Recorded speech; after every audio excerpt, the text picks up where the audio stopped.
Welcome, everyone, to APQC's Financial Management Priorities and Challenges webinar.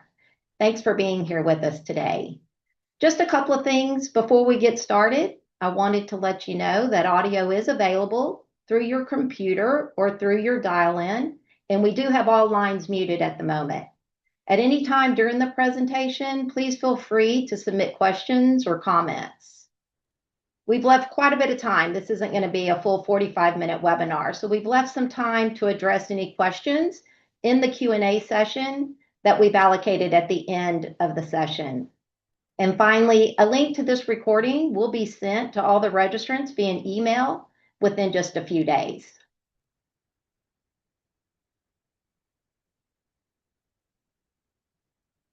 I'm Kelley Pruetz. I am the Principal Research Lead for the Financial Management Research here at APQC. And I joined APQC just about 3 years ago from the practitioner world. So I have about 30 years of experience working in the corporate finance area, most recently serving as a VP and treasurer of an international E&P company here in Houston. And I'm also joined here in the room with me off camera by Corbin Franklin. Corbin is our research manager who brings over 5 years of research experience, and he plays a key role in scoping our projects, designing and developing our surveys, analyzing the data, and then helping us translate that into results into the content we share with you. So with my finance experience and Corbin's research experience, we make a pretty good team, and I'm excited to be with you today to share what we're seeing across industries this year. All right, before we get into the data, I'd love to get a quick read of the room. The first poll that we have here today is about execution confidence, because priorities are one thing and actually being able to deliver on them is another. And I know that a lot of people, you kind of are given your priorities, and so being able to execute on those can be kind of daunting sometimes. So how confident are you that your finance function will be able to execute on its top finance priorities this year? Go ahead and choose the option that fits best, whether you're very confident, moderately confident, concerned, or you feel like execution is at risk. I'll give you just a moment.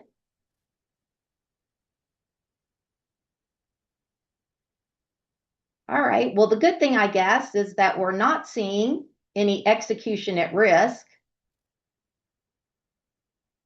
but it looks like we're coming in kind of mixed. So that mix makes sense, right? And today's findings will help explain what's driving confidence and what's creating the friction.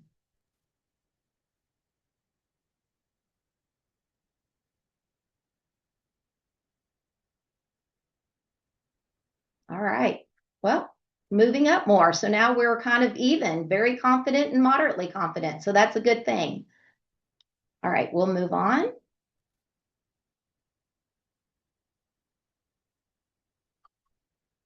Before we dive into the details, I wanted to ground us in the big picture. So basically what we learned. And what we learned this year is that finance is doubling down. They're not pivoting. Digital transformation remains the dominant priority. The difference is the maturity. Organizations are moving from experimentation to execution. And the biggest factor determining success is no longer the tools, it's whether the workforce is ready to use them effectively. And that's an important distinction. In past years, we've often seen where finance pivots quickly, chasing the next priority or reacting to whatever pressure was most immediate. What we're seeing now is much more disciplined. Finance leaders are sticking with the same core priorities, but they're going deeper rather than wider at the moment. Let's see how that plays out in our data.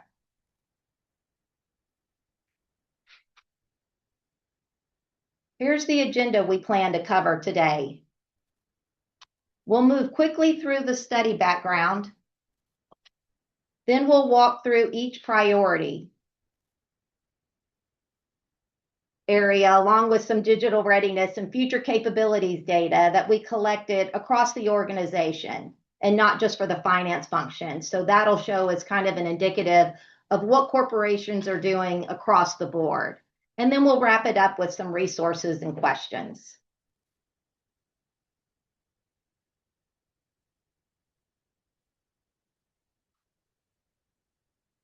This is APQC's annual Financial Management Priorities and Challenges Survey.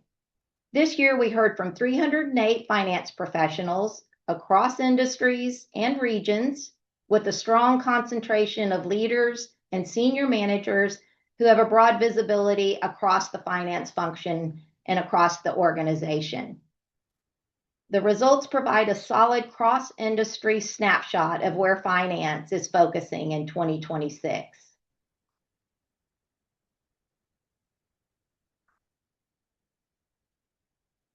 So what did we find to be the top priorities and challenges?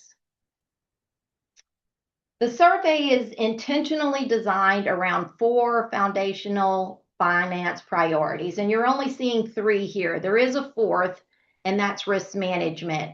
Risk management always comes in that 4th position, so it's not showing up here, but it's an important topic for us to cover. The insight comes from the category changes, and you can see here where digital transformation has typically come in at number 1. I will say that when I got here and the first time I kind of wrote this survey, we did move it from process improvement, thinking that digital transformation fit a little better in what was going on at the current time. And I think it continues to fit a little bit better. But the categories haven't changed that much. It's just the intensity. So we'll see a little bit later where while digital transformation stays number 1, there is more focus in some of the other areas.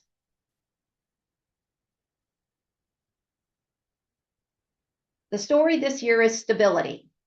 Digital transformation, again, remains number 1, but what's notable here is the increase in your data analytics and your cash flow management compared to 2025. Both are up year over year, which tells us finance leaders are placing greater emphasis on insight generation and liquidity resilience. We've heard a lot about that lately in an environment that remains uncertain.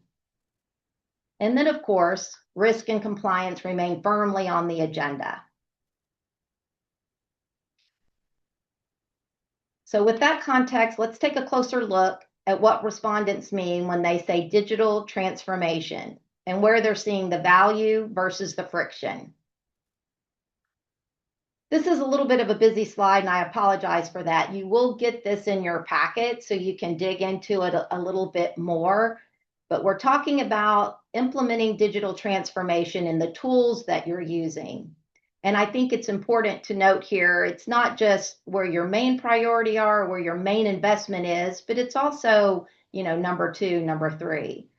Not surprising, companies are moving away from manual spreadsheet-driven work and leaning more toward automation. That will improve speed, accuracy, and really allow for better decision-making, faster decision-making. And it's not just one tool. People aren't just using an ERP. They're not just using AI or machine learning or analytics. It's a combination of all of those things. This slide shows us that Gen AI is still in the early stages of adoption within the finance function. Unlike more established technologies such as an ERP or RPA, which we've been talking about for years, Gen AI raises additional considerations to think about, though, like with data governance, accuracy, controls, and risk management, right? And all of those are very important in the finance function. So what this tells us, it's not hesitation. It's disciplined evaluation, taking a look. Finance leaders are actively assessing where generative AI can add value while ensuring it aligns with the controls and the compliance and the risk management expectations that they have as well.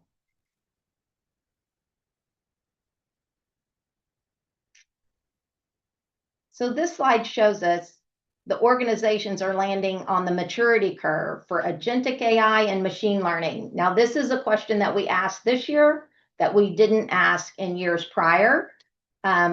But I think it's important that we hear what people are doing there. For agentic AI, the largest shares are rolling out at 28% and fully implemented, with another sizable portion you can see here in experimenting and piloting.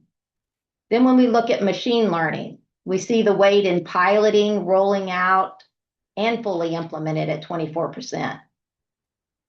The takeaway here is that these capabilities are moving from a concept to a controlled deployment. They're no longer side experiences. They're being embedded into core finance processes. And I think we'll talk a lot about forecasting, analysis, and reporting, which we'll see all of that in a minute. I think governance really matters here early on. The risk was not experimenting enough. It's really making sure that we've got all the things embedded in those that we need. At this stage, the bigger risk is deploying advanced capabilities without clear guardrails, right? Especially as decision cycles continue to compress. We asked, if you're at least considering AI, where do you plan to use it? And the earliest use cases cluster around forecasting and reporting. Forecasting remains at 48%, and financial report generation 42% in 2026. That's classic finance, right? Start where there's repeatability, high volume, and measurable cycle time improvements to allow for a quality impact. Now let's take a look at digital transformation delivering the biggest benefits to finance. This slide shows where finance processes have benefited most from digital transformation initiatives. So in 2026, the biggest gain is financial reporting, up to 70 cents from 59%, quite a big leap there. Next is accounts payable and accounts receivable at 61%, again, up from 51%, which reflects continued focus on visibility, knowing exactly where we are when it comes to working capital efficiency. Talk a lot about working capital nowadays and knowing exactly where we are at any given moment to help the executive make the decisions they need to make very quickly. So what do respondents say is the single biggest benefit they're getting from those investments? The top two here are consistent. This looks, if we look at the year over year, this is very similar. It looks very consistent. Reduced manual processes and improved accuracy. In 2026, reduced manual work is 69% and improved accuracy at 68%. So finance is still prioritizing the fundamentals, efficiency and accuracy, because those pillars, so to speak, create the capacity for the strategic work that needs to be done. But as we know, benefits come with friction. So next, we'll see what's getting in the way. And to me, this is the clearest slide in the deck. Talent is the number one hurdle. In 2026, lack of skilled talent is cited by 60%. Next is integration issues at 50%, and then we see resistance to change a little bit down at 46%. So this is the capability gap story, and we're hearing a lot about this, and we heard about it last year too. Tools are advancing, but adoption depends on the skills and the change readiness for those. What we're seeing here is the symptom, right? Lack of skilled talent, but the underlying causes vary quite a bit depending on the maturity, the integration, and how work is actually designed. So if that's something that you're interested in, we would love to hear from you. Please reach out and let us know. We plan on digging a little bit deeper into this year, and we love to have some use cases to talk to folks about to see what's really going on. So with that, we have a couple of polls for you guys. We just saw that lack of skilled talent is showing up as the #1 hurdle in adopting digital solutions. So I'm curious, how is this showing up for you? To what extent is your team having any of these? Is it significant, moderate, minor, or maybe no skills gap, which would be great? Go ahead and pick the option that fits your organization best.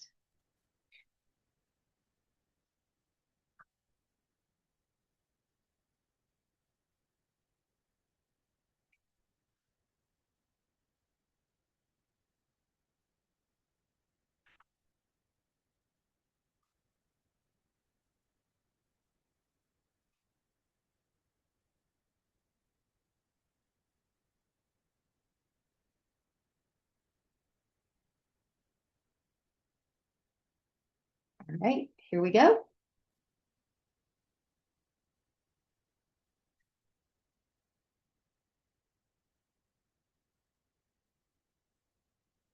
Give it just a couple of more minutes. That's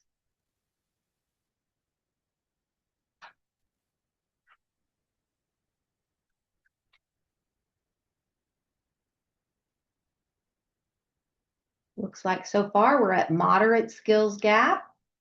So that's a pretty common spot. You have enough capability to move forward, but maybe not always enough to scale quickly or consistently.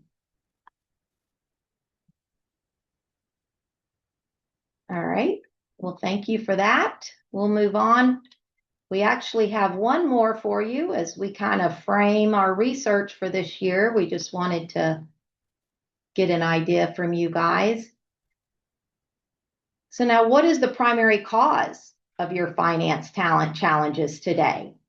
So pick one that's most true for your organization, whether it's rising demand for strategic skills, hiring challenges, limited upskilling, maybe it's turnover, and maybe you're not experiencing any talent challenges at all.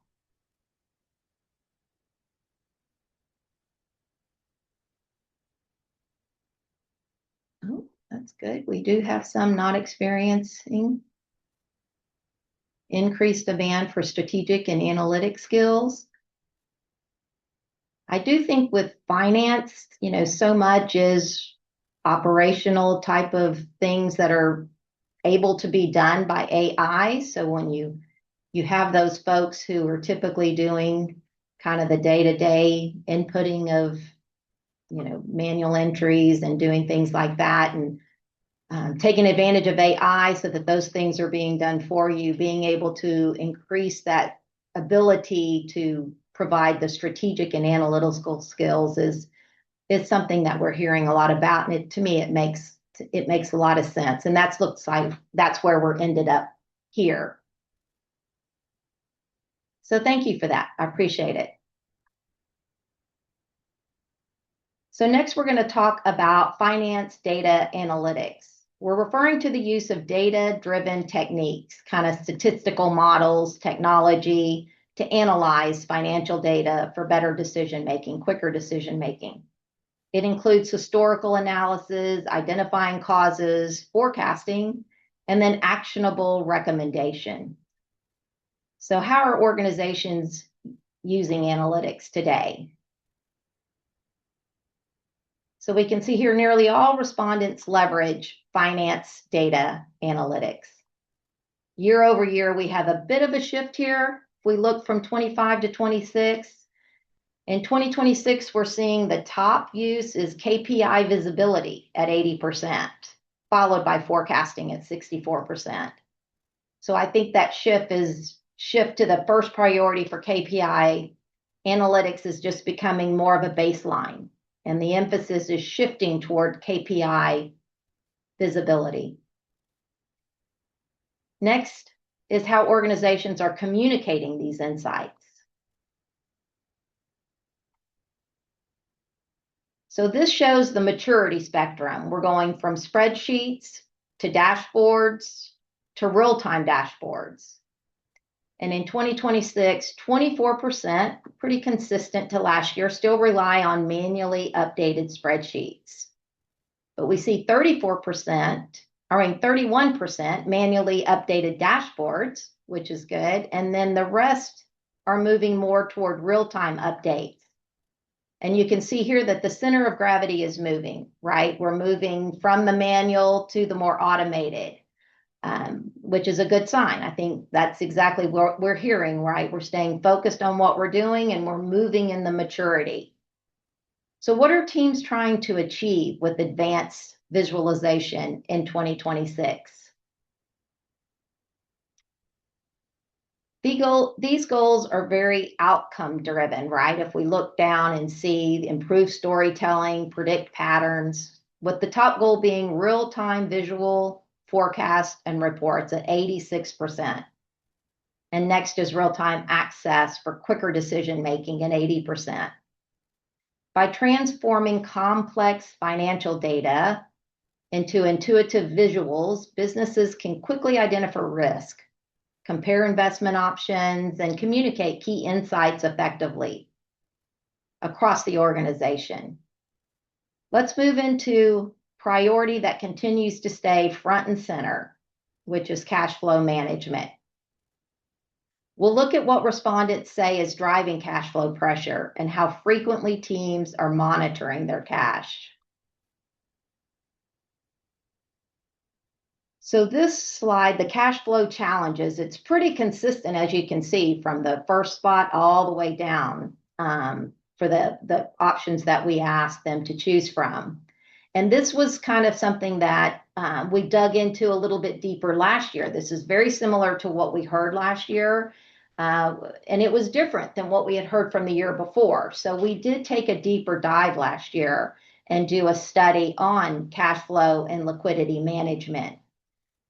And what we found is that organizations are tackling these issues by doubling down on forecasting, accelerating automation and AI adoption, and investing in finance talent with stronger analytical and digital capabilities.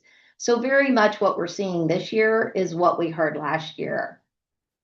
This year, the top challenges are tied at 29%, late customer payments and inflation-driven cost of goods sold increases, but really pretty evenly dispersed, as we said, across the ones we asked here.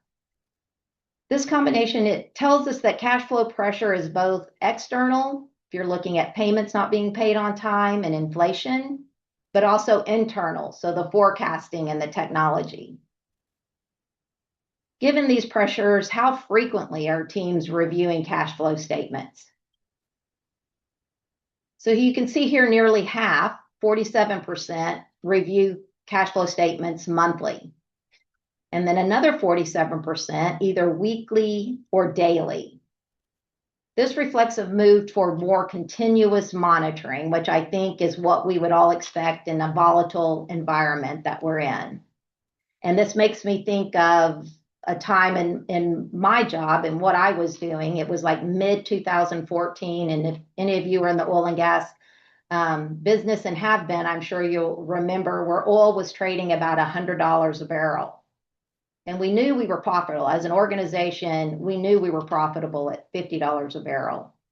But prices started falling, and they fell, and they fell, and they fell over the course of probably 18 to 20 months, bottoming out at $25 a barrel.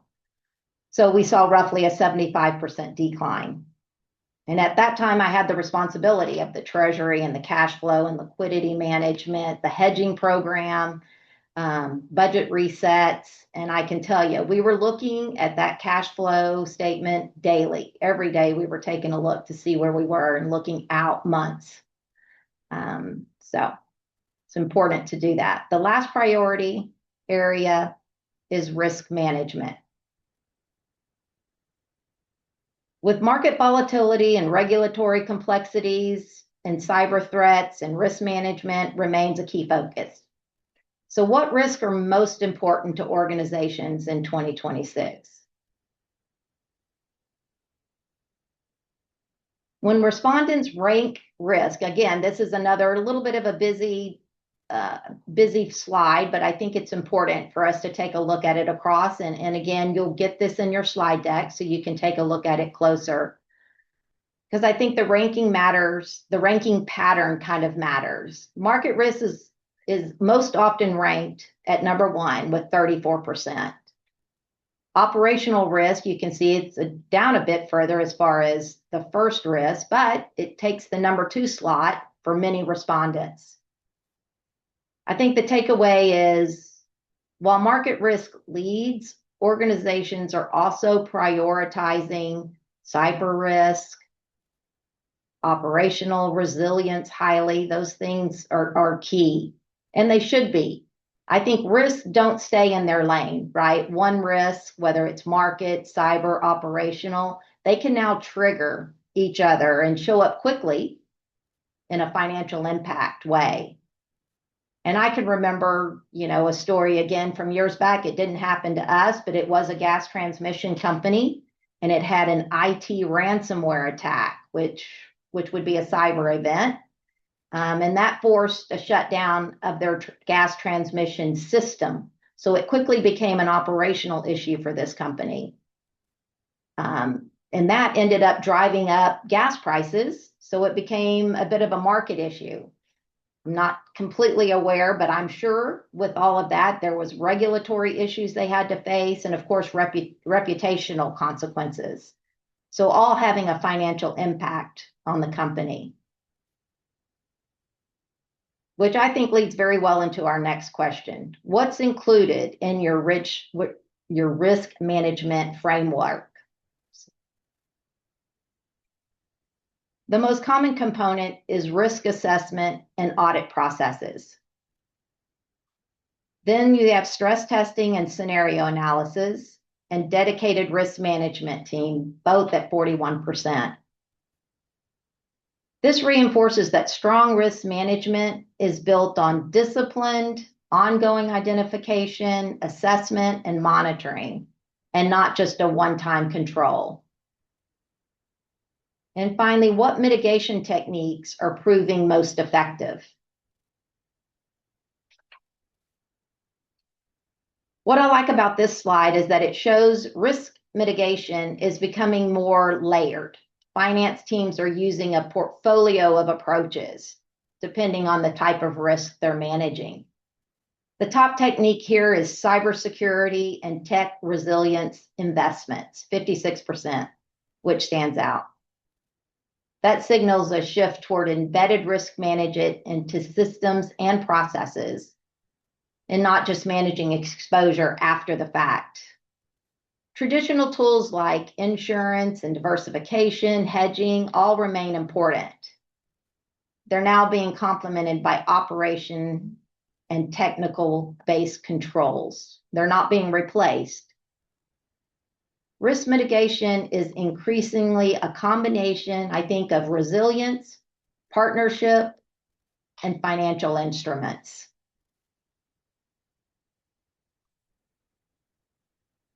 So for the first time here at APQC, at least since I've been doing it, and I've gone back and looked several years back, we partnered across our discipline. So at APQC, we have knowledge management, supply chain management, process management. We also have human capital management.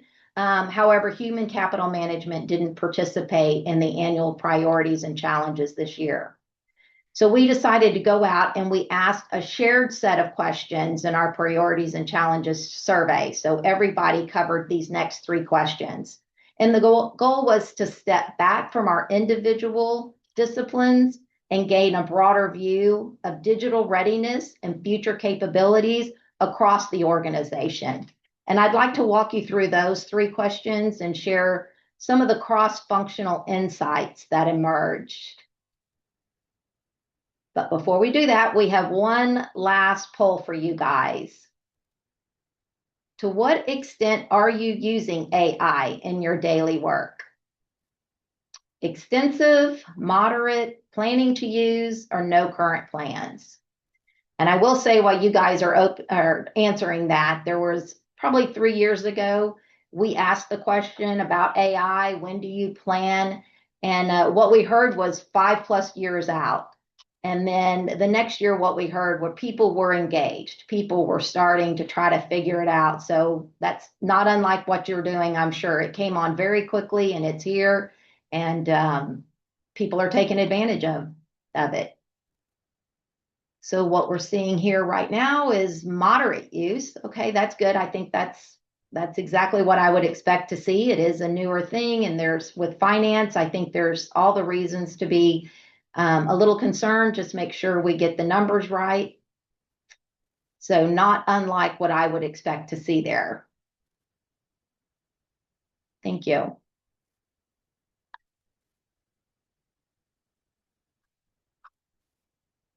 Okay, so this first question that we asked is basically, how ready are we to adopt new technology to improve processes?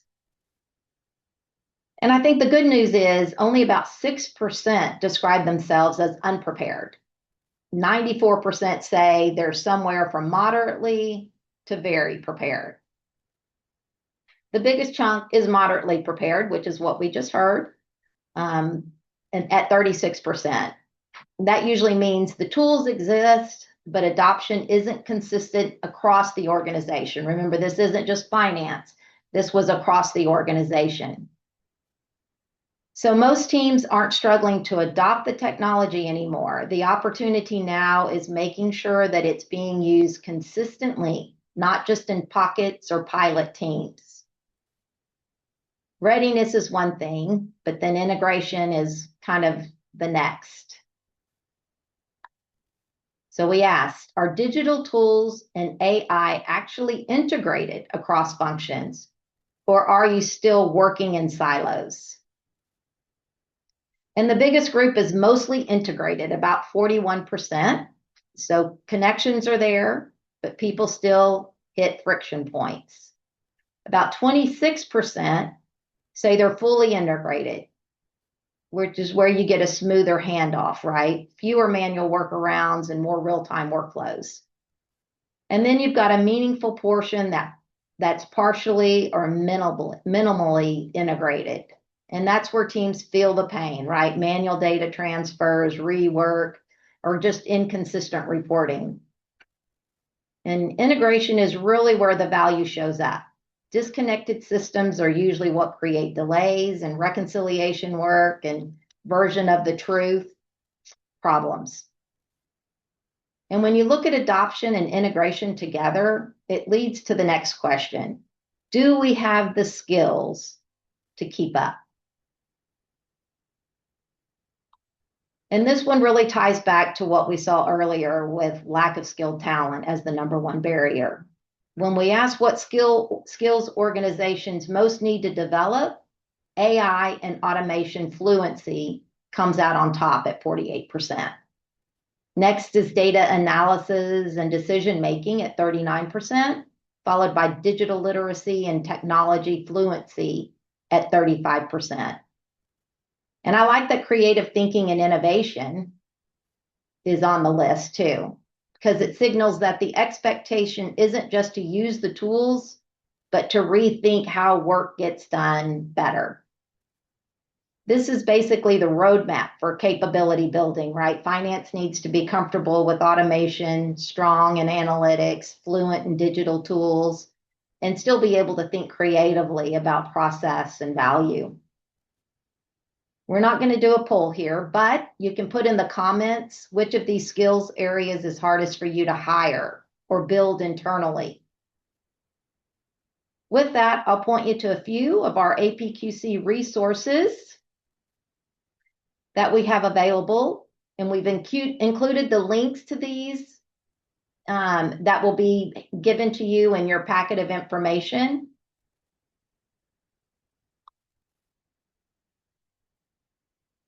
If you want a starting point, if you look through here, this is just some of the current things that we've done lately.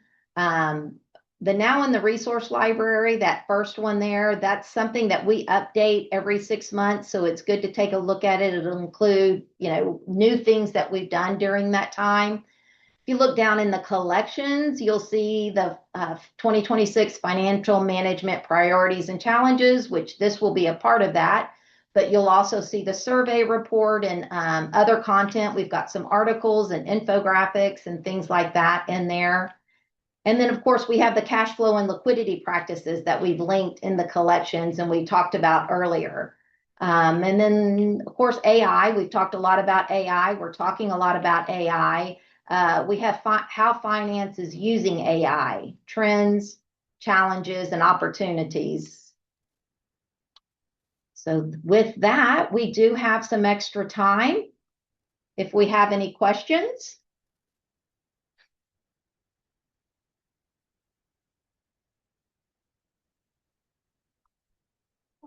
I know. Question has, are these accessible to non-members? The reports, there was a question, are these accessible to non-members? So the things that I linked in the resources, infographics, I think the blogs are there. There's some articles that we've written for CFO Magazine. All of those are public, so you will be able to see those. There are going to be things in there that are not going to be accessible to non-members.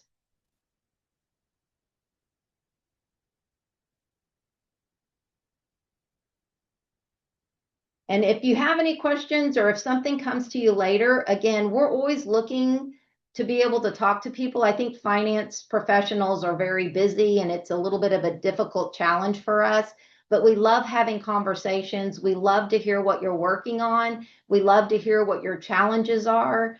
And it just helps us design, where our research dollars should go. What should we be thinking about? So please reach out to us with any questions you have, or any comments or anytime you'd like to have a conversation.